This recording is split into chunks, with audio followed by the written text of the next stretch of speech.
Shalom, selamat siang. Perkenalkan, nama saya Diana Natalia Tanesif, kelas B semester 2 NIM 1.01.2022.0040. Mata kuliah pengantar teologi sistematika. Di sini saya akan menjelaskan pengertian teologi sistematika.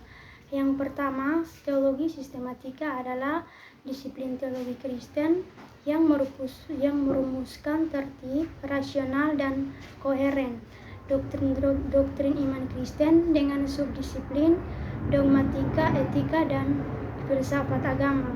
Yang kedua, Alkitab. Alkitab adalah yang memberitahukan kita bahwa semua manusia sudah berdosa dan telah berada di bawah hukuman kekal, yaitu kita lihat dari Roma 3 ayatnya yang ke-23. Dan karena Allah adalah kudus, Ia harus menghukum semua manusia yang berdosa. Yang ketiga, Allah. Kata Allah memiliki arti Tuhan, sedangkan Maha berarti sangat. Jadi, Allah Maha Esa artinya Allah merupakan Tuhan satu-satunya dan tidak ada sekutu baginya. Hal ini sebagaimana tertuang dalam rukun iman pertama, yaitu iman kepada Allah. Yang keempat, Kristus.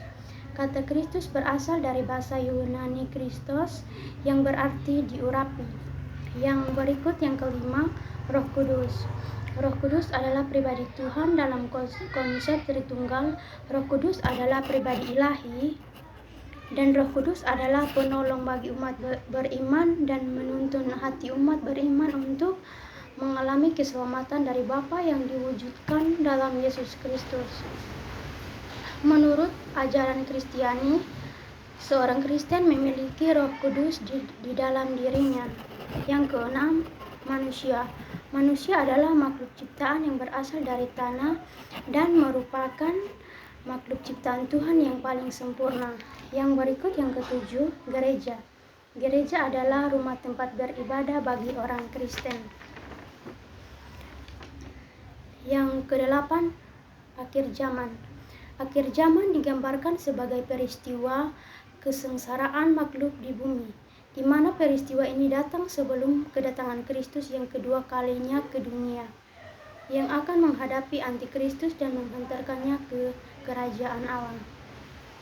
Yang kedua, di sini saya akan menjelaskan tentang refleksi Alkitab.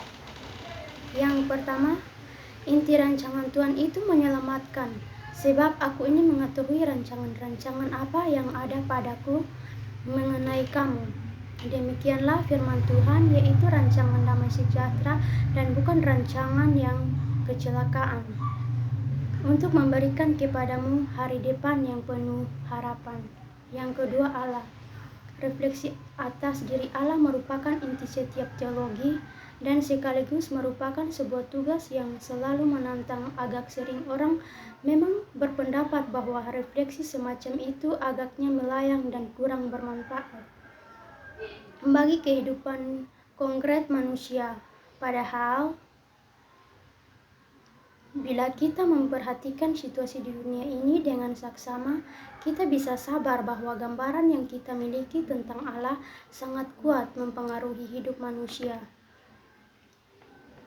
secara pribadi dan peraturan di dalam kelompok sosial atau masyarakat. Refleksi tentang Allah adalah diharapkan kita bisa membantu untuk menjernihkan gambaran tentang Allah yang memiliki berbagai jemaat Kristiani, agar semakin sesuai dengan pengalaman akan Allah yang tersimpan di dalam tradisi Kristen. Yang ketiga, Kristus. Allah yang menjadi manusia. Dalam kitab Yohanes 1 ayat 14, firman itu telah menjadi manusia dan diam di antara kita, dan kita telah melihat kemuliaannya, yaitu kemuliaan yang diberikan kepadanya sebagai anak tunggal Bapa, penuh kasih karunia dan kebenaran. Begitu besar kasih Allah bagi kita, hingga Ia menjadi manusia untuk tinggal di dekat kita. Mari membuat hati agar Yesus pun berdiam di dalam diri kita dan menuntun kita. Yang berikut, Roh Kudus yang mengubah Saudara-saudara, coba ingatlah bagaimana keadaanmu ketika dipanggil. Menurut ukuran manusia, tidak banyak di antara kalian yang bijak, tidak banyak yang terpengaruh, tidak banyak yang terpandang. Namun apa yang bodoh di mata dunia dipilih oleh Allah untuk memalukan orang-orang yang berhikmat, dan apa yang lemah bagi dunia dipilih Allah untuk memalukan yang kuat, dan apa yang tidak terpandang dan hina bagi dunia, bahwa apa yang tidak berarti dipilih Allah untuk meniadakan yang berarti, supaya jangan ada seorang manusia pun yang memegahkan diri di hadapan Allah. Maka sebagaimana tertulis dalam kitab suci, barang siapa bermegah, hendak ia bermegah dalam Tuhan. Yang kelima, manusia.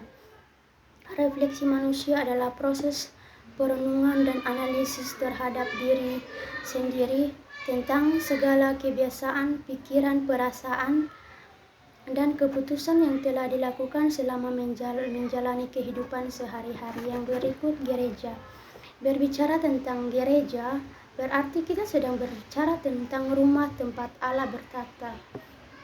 Gereja dibangun atas landasan batu yang hidup, yaitu Yesus Kristus. Jadi jika berbicara tentang gereja, maka yang dimaksudkan adalah manusianya, baik secara universal, lokal maupun individu. Yang terakhir, akhir zaman. Paulus menegaskan kepada kita mengikuti Yesus agar bersikap dengan benar dalam menyongsong kedatangan Tuhan. Sikap yang benar yang harus ditunjukkan yaitu dengan mengikuti teladan dan ajaran para rasul, antara lain giat bekerja dan tak jemu berbuat baik. Sekian penjelasan saya. Terima kasih.